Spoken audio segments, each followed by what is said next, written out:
First, I want to say thank you for everyone for coming out on a Tuesday night to sit here and meet me and listen to me, man. This is amazing. Okay, one more clap.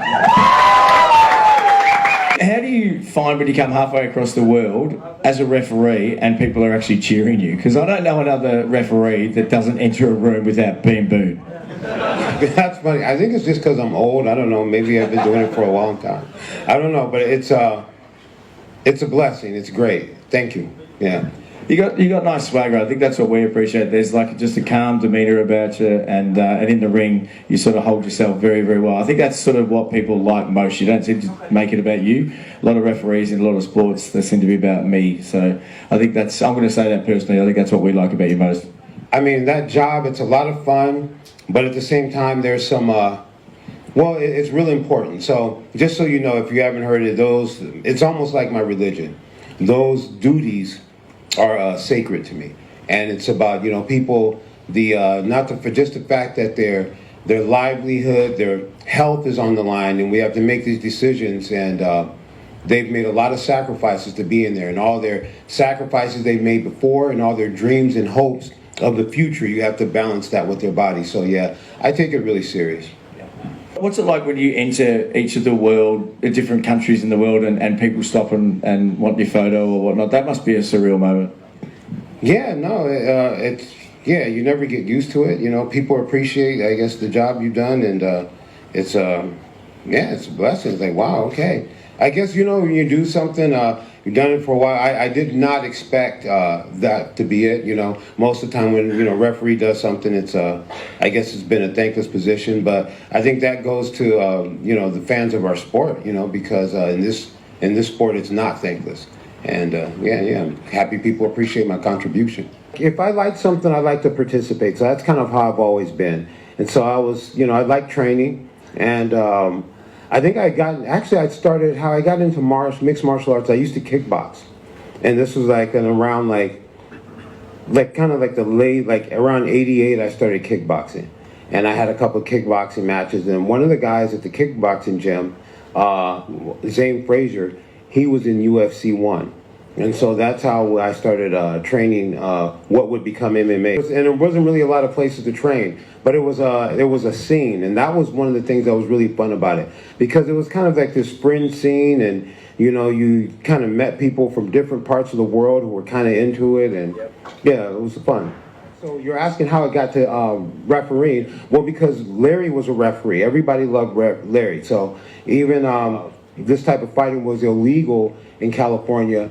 We had all these different places around the state that we could travel to, and they embraced us, and that's where our home was. So there's a number of different organizations all around, and Larry was a referee for a lot of them, and he would bring me and some of the other guys out to organize. We would organize the inspector pool, so we'd go out and work the back, and then I think how I refereed my first match is I was working one of those King of the Cage, and I was volunteering. All this was volunteer at first, and the promoter worked me too hard. He had me doing both sides, and I'm like, man, I volunteered because I want to watch a fight, not just because I want to make money for you. And so he said, I'll make it up to you. I'm going to do this, I'll do that, and he never did it. And I was like, well, let me try refereeing a match one time, and of course I was totally unprepared for it, and I didn't, but.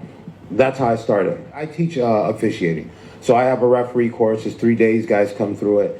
And I've had a number of different guys who are pro fighters come through my course. Not everyone is always working together. It's like anything where it's competitive. Yeah. There's politics, people are stabbing each other in the back too, So, yeah. Some people thought that, I let Conor get away with some things. For me, there's a fine line on what your job is to, I feel my job is to not over officiate, is to stay out of things if I can.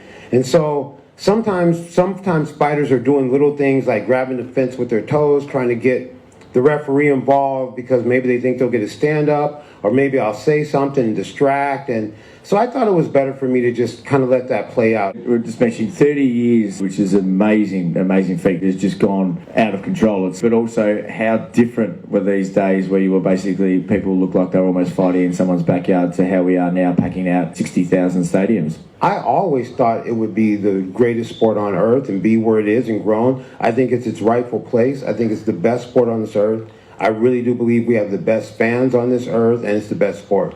Fighting is a pure sport. And it's the purest. I think that all sports are a fight. And so, and I think about some of the things that were on TV in the 90s, I was like, this is on TV?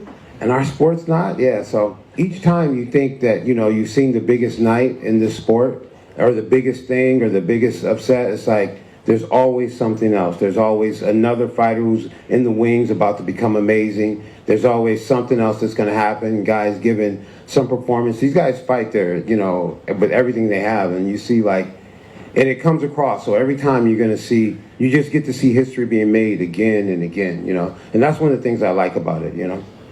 Like, what sort of pressure and emotions are running through your body, yeah, as a fighter versus as a referee going into that fight, yeah?